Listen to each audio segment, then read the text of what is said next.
transport hub of South India. நம்ம நாமக்கல் மாவட்டம். இங்க நீங்க பாத்தீங்கன்னா இந்த லாரி பாடி கட்டுற தொழிலிருந்து இன்னும் நிறைய தொழில்கள் செய்யற ஊரும் நம்ம நாமக்கல். சவுத் இந்தியா நம்ம நாமக்கல் மாவட்டம். இங்க நீங்க பாத்தீங்கன்னா இந்த லாரி பாடி கட்டுற தொழிலிருந்து இன்னும் நிறைய தொழில்கள் செய்யற ஊரும் நம்ம நாமக்கல் ஊர் தான். அது மட்டும் இல்ல, நாமக்கல் மாவட்டத்தோட இந்த முட்டை உலகமும் கூட ரொம்ப ஃபேமஸ். எக் சிட்டின்னு கூட கூப்பிடுவாங்க. அது மாதிரி தமிழ்நாட்டு மக்களுக்கு இந்த சத்தான உணவு முட்டை கொடுக்கிற ஊர் மட்டும் இல்ல, தமிழ்நாட்டு மக்களுக்கு உணர்ச்சி ஊற்ற மண்ணும் கூட. இதை நான் ஏன் சொல்றேன்னா, ரெண்டு வரிகள் சொன்னா உங்களுக்கு ஈஸியா கனெக்ட் ஆகும். தமிழன் என்று சொல்லடா, தலை நிமிர்ந்து நில்லடா. எப்படி? தமிழன் என்று சொல்லடா, தலை நிமிர்ந்து நில்லடா.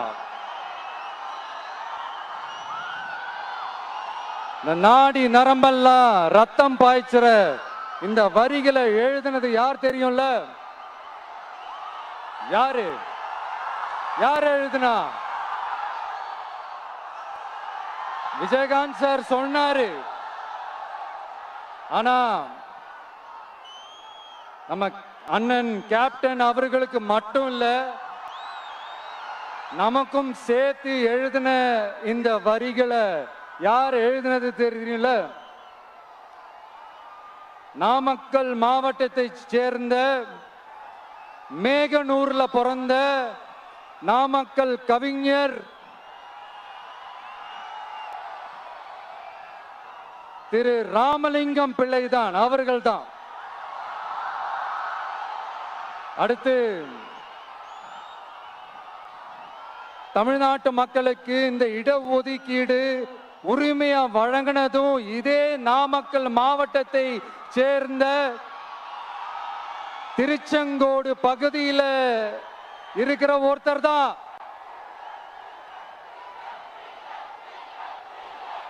நம்ம சென்னை மாகாணத்தோட முதலமைச்சரா இருந்த சுப்பராயன் அவர்கள். அவர்தான் அந்த மாபெரும் மனிதர். மக்களுக்கு இடஒதுக்கீடு உரிமைய வழங்கினதுல இவருக்கு மிகப்பெரிய ஒரு பங்கு ஒன்று இருக்கு. அதுதான் இந்த கம்யூனல் GO 1071 அதை கொண்டு வந்து பட்டியலின மக்களுக்கும் பிற்படுத்தப்பட்ட மக்களுக்கும் இத வழங்கினார். அதனாலதான் அவரு முதலமைச்சரா பதவியேற்றதுக்கு அப்புறம் முதல் தமிழர் அப்படின்ற அந்த பெருமையோட சொன்னது மட்டும் இல்லாம, இதே நாமக்கல்ல அவருக்காக ஒரு மணிமண்டபம் கட்டுவோம்னு வாக்குறுதி நம்பர் 456 கொடுத்தது யாரு?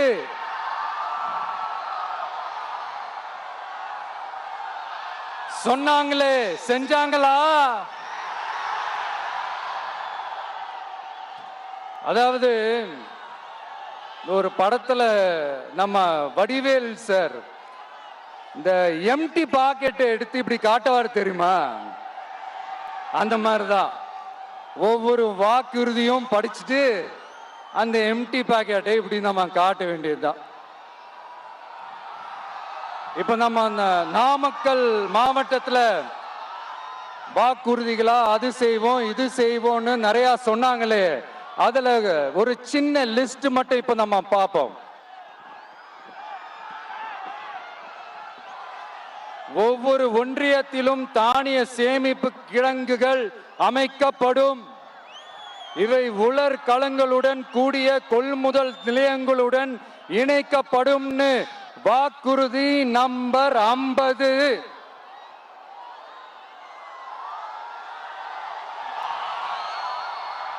கொப்பரை தேங்காயை தமிழக அரசே கொள்முதல் செய்யும். அதிலிருந்து தேங்காய் எண்ணெயை உற்பத்தி செய்து நியாய விலை கடைகள் மூலம் விற்பனை செய்ய நடவடிக்கை எடுக்கப்படும். வாக்குறுதி நம்பர் 66.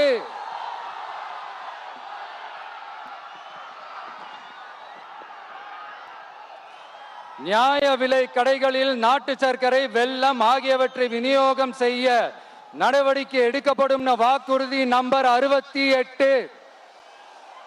அரசு ஊழியர்கள் மற்றும் ஆசிரியர்களுக்கு மட்டும் இல்ல, போக்குவரத்து ஊழியர்களுக்கும் பழைய ஓய்வூதிய திட்டம் செயல்படுத்தப்படும். வாக்குறுதி நம்பர் 152. இதெல்லாம் சொன்னாங்களே, செஞ்சாங்களா? இப்ப நம்ம நாமக்கல் மாவட்டத்துக்கு வருவோம்.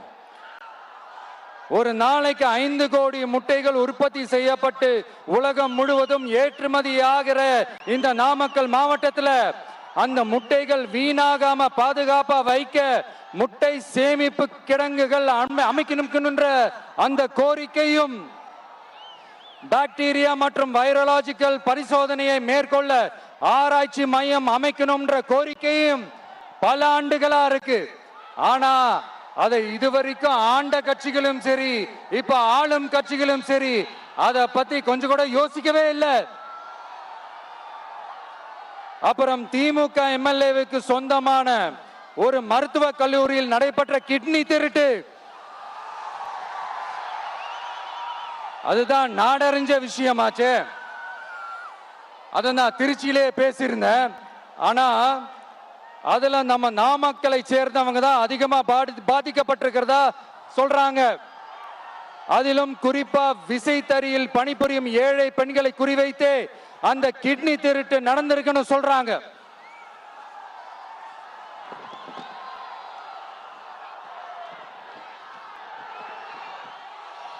இதுல ஈடுபட்டவங்கள யாரா இருந்தாலும் நம்ம ஆட்சி அமைஞ்சதும்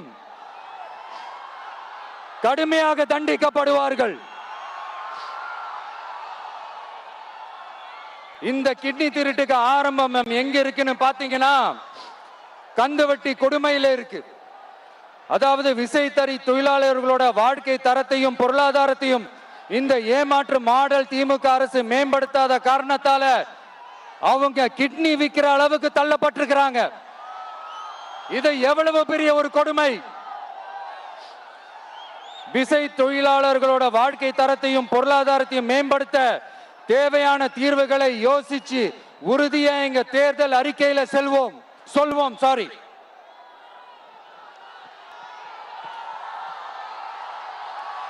நான் இந்த சுற்றுப்பயணத்துல எல்லா ஊருக்கும் போகும்போது ஒரே விஷயத்தை தான் மக்கள் ரிப்பீட்டடா நம்ம கிட்ட சொல்றாங்க. அடிப்படை சாலை வசதி, குடிக்க நல்ல குடிநீர், ஒரு நல்ல மருத்துவ வசதி இல்ல, நல்ல டாக்டர்ஸ் இல்ல, பெண்கள் பாதுகாப்பு. இதத்தான் அவங்க கேட்கிற இந்த அடிப்படை விஷயங்கள். அவங்க பெருசா எதுவுமே கேட்கறது இல்ல. என்னப்பா இந்த விஷயம் எங்க போனாலும் கேள்வியா கேட்கிறாரு. இவர் வந்தா என்ன செய்வாருன்னு கேட்டதுக்கு 2 இடத்துல அதுக்கான விளக்கத்தை ஒண்ணு சொன்னோம். கல்வி, ரேஷன், மருத்துவம், குடிநீர், அடிப்படை சாலை வசதி, மின்சாரம், போக்குவரத்து, பெண்கள் பாதுகாப்பு, சட்டம் ஒழுங்குன்னு இந்த மாதிரி அடிப்படை விஷயங்கள்ல எந்த சமரசமும் இல்லாம கரெக்டா செய்யப்படும்னு சொன்னோம். இதைத்தானே எல்லாரும் சொன்னாங்க. அதே தான் இவரும் சொல்றாரு. இவர் என்ன புதுசா என்ன சொல்லிட்டாரு? புதுசா எதுவுமே சொல்லலையே. ஐயா அரசியல் மேதைகளே, பெரியவங்களே, ஒரு மனுஷனுக்கு சாப்பிடறதுக்கு நல்ல சோறு, படிக்கிறதுக்கு நல்ல கல்வி, குடிக்கிறதுக்கு நல்ல குடிநீர், அவனை பார்த்துக்கிறதுக்கு நல்ல மருத்துவ வசதி, வேணுங்கிற இடத்துக்கு போயிட்டு வர்றதுக்கு நல்ல போக்குவரத்து, அதுக்கான சாலை வசதி, பாதுகாப்பான ஒரு வாழ்க்கை, இதுதானே ஒரு மனுஷனுக்கு அடிப்படை தேவை. இன்னைக்கும் இது நம்ம எல்லாருக்கும் இது தேவைதானே. அப்புறம் அதை சரியா செய்வோம்னு சொல்றது தானே சரி. அதனாலதான் சொன்னோம், எது நடைக்கு சாத்தியமோ, எது உண்மையோ அதை மட்டும் தான் சொல்லுவோம், அதை மட்டும் தான் செய்வோம். இந்த திமுக மாதிரி பொய்யான வாக்குறுதிகளை எப்பவுமே கொடுக்க மாட்டோம். புதுசா சொல்லுங்க, புதுசா சொல்லுங்கன்னா என்னத்த சொல்றது எனக்கு புரியலையே. என்னத்த புதுசா சொல்றது?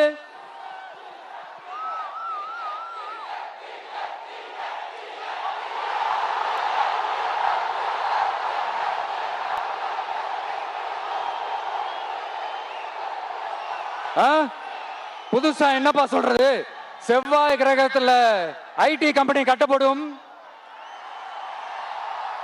காத்துல கல்வீடு கட்டப்படும், அமெரிக்காவுக்கு ஒத்தடி பாதை போதப்படும், வீட்டுக்குள்ளே ஏரோப்ளேன் ஓட்டப்படும். இந்த மாதிரி அடிச்சு விடுவோமா? நம்ம சிஎம் அவர்கள் அடிச்சு விடுவாரு, அந்த மாதிரி அடிச்சு விடுவோமா?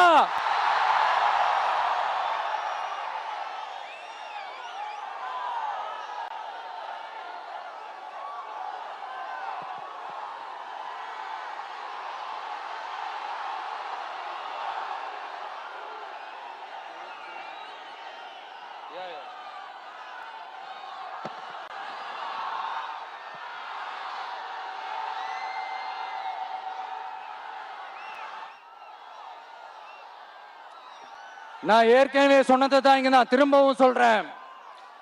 ஒண்ணு, இந்த பாசிச பாஜக அரசோட எப்பவுமே நாங்க ஒத்து போக மாட்டோம். ஒண்ணு. ரெண்டாவது, இந்த திமுக அரசு மாதிரி அண்டர் கிரவுண்ட் டீலிங், மறைமுக உறவுக்காரர்களா இந்த பாஜகவோட எப்பவுமே நாம இருக்க மாட்டோம். ரெண்டு. மூணாவது, மூச்சுக்கு முன்னொரு தடவை அம்மா அம்மா அம்மான்னு சொல்லிக்கிட்டு ஜெயலலிதா மேடம் சொன்ன அந்த விஷயத்தை டோட்டலா மறந்துட்டு ஒரு பொருந்தா கூட்டணியா ஒரு கூட்டணியை ஒண்ணு அமைச்சுக்கிட்டு கேட்டா தமிழ்நாட்டோட நலனுக்காக இந்த பாஜகவோட கூட்டணி வச்சிருக்கோம்னு சொல்லிக்கிறாங்களே, அவங்கள மாதிரியே நாம இருக்க மாட்டோம். இல்ல, நான் தெரியாம தான் கேக்குறேன். இந்த பாஜக அரசு தமிழ்நாட்டுக்கு என்ன செஞ்சிட்டாங்க? நீட்டை ஒழிச்சிட்டாங்களா? கல்விக்கு தேவையான அந்த நிதியை முழுசா கொடுத்துட்டாங்களா? இல்ல தமிழ்நாட்டுக்கு தேவையான எல்லா விஷயங்களையும் தான் சரியா செஞ்சிட்டாங்களா? அப்புறம் எதுக்காக இந்த சந்தர்ப்பவாத கூட்டணின்னு நான் கேட்கல. புரட்சி தலைவர் எம்ஜிஆர் அவர்களோட உண்மையான தொண்டர்கள் அவங்க கேக்குறாங்க. சரிப்பா, அவங்க கூட்டு பொரியல் அப்பளம்னு எதையாவது கிண்டிக்கிட்டோம், நமக்கு எதுக்கு? மக்களே, இன்னொரு முக்கியமான விஷயம், இத கவனமா கேளுங்க. அதிமுக பாஜக நேரடி ஒரு உறவுக்காரர்கள்னு எல்லாருக்குமே தெரியும். அவங்களோட கூட்டணி மேல மக்களுக்கு எந்த ஒரு நம்பிக்கையும் இல்லைன்னு எல்லாருக்குமே தெரியும். ஆனா அட் த சேம் டைம் இந்த திமுக குடும்பம் இந்த பாஜகவோட அண்டர் கிரவுண்ட் டீலிங், மறைமுக உறவுக்காரர்களா இருக்காங்கன்றது தயவு செஞ்சு மறந்துடாதீங்க. வரப்போற தேர்தல்ல, அடுத்த வருஷம் வரப்போற தேர்தல்ல நீங்க திமுகவுக்கு ஓட்டு போட்டீங்கன்னா அது பாஜகவுக்கு ஓட்டு போட்ட மாதிரி.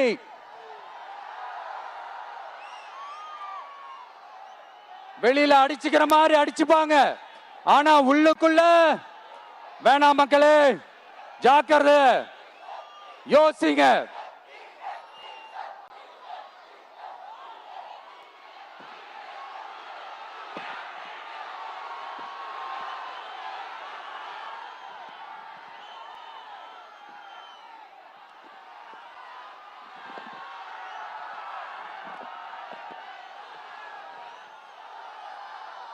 அதனாலதான் மறுபடியும் சொல்றேன், திரும்பவும் சொல்றேன், 2026ல ஒண்ணு இன்னொன்னு ஒண்ணு இன்னொன்னு, அதாவது ஒண்ணு மாபெரும் மக்கள் சக்தி கொண்ட எளியோரின் குரலா இருக்கிற களத்துல இருக்கிற டிவிக்கு, இன்னொன்னு கொள்கை என்ற பேர்ல மக்களை ஏமாத்திக்கிட்டு கொள்ளையடிச்சுக்கிட்டு தமிழ்நாட்டை ஏமாத்துற இந்த டிஎம்கே. இந்த ரெண்டு பேருக்கு நடுவுல தான்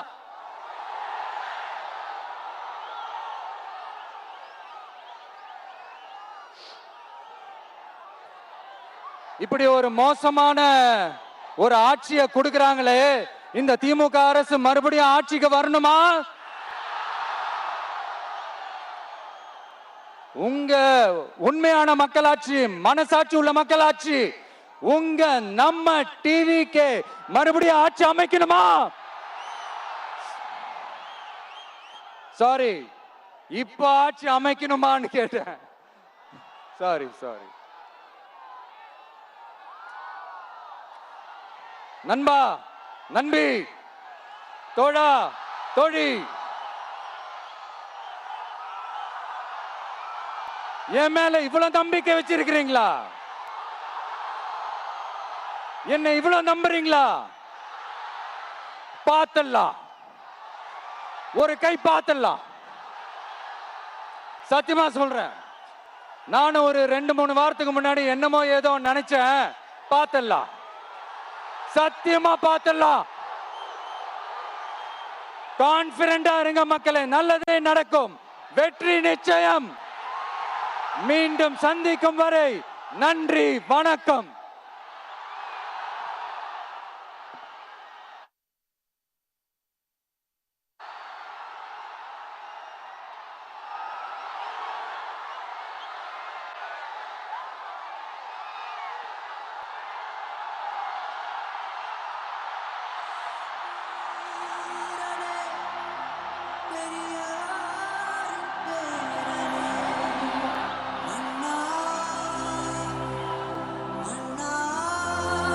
ஆரம்பத்துல பேசும்போது மைக்கு, சாரி, எனக்கும் அந்த மைக்குக்கும் ஒரு மாதிரி ரொம்ப டிஃபரன்ஸா கேட்டுட்டு இருந்தது.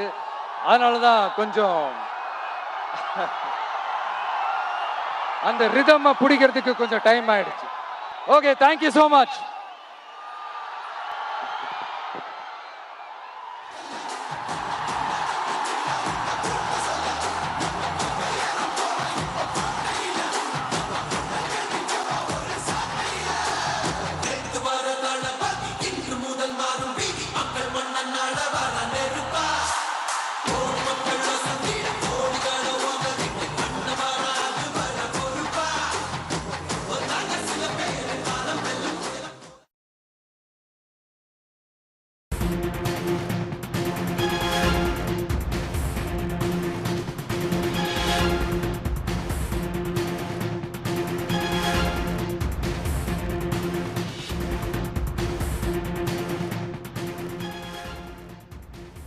நாமக்கல்லில் 6 மணி நேரத்துக்கு மேல் காத்திருந்த மக்கள் மத்தியில் வெறும் 15 நிமிடங்கள் மட்டுமே விஜய் பேசியிருக்கிறார். தனக்கும் மைக்குக்கும் உள்ள பிரச்சனையால் தான் எனது பேச்சில் சிறிது தருமாற்றம் என்றும் அவர் தெரிவித்திருக்கிறார். நாமக்கல்லில் 6 மணி நேரத்துக்கு மேல் காத்திருந்த மக்கள் மத்தியில் வெறும் 15 நிமிடங்கள் மட்டுமே டிவிகே தலைவர் விஜய் பேசியிருக்கிறார். அண்மை செய்தியை பார்த்து வருகிறோம். நாமக்கல்லில் காலை 8:45 மணிக்கு பிரச்சாரம் மேற்கொள்வேன் என்று கூறியிருந்த நிலையில் 6 மணி நேரம் தாமதமாக இந்த பரப்புரையை தவேக தலைவர் விஜய் செய்திருக்கிறார். வெறும் 15 நிமிடங்கள் மட்டுமே மக்கள் மத்தியில் தவேக தலைவர் விஜய் பேசியிருக்கிறார். தனக்கும் மைக்குக்கும் உள்ள பிரச்சனையால் தான் எனது பேச்சில் சிறிது தடுமாற்றம் இருந்தது என்று விஜய் தெரிவித்திருக்கிறார். அண்மை செய்தியை பார்த்து வருகிறோம்.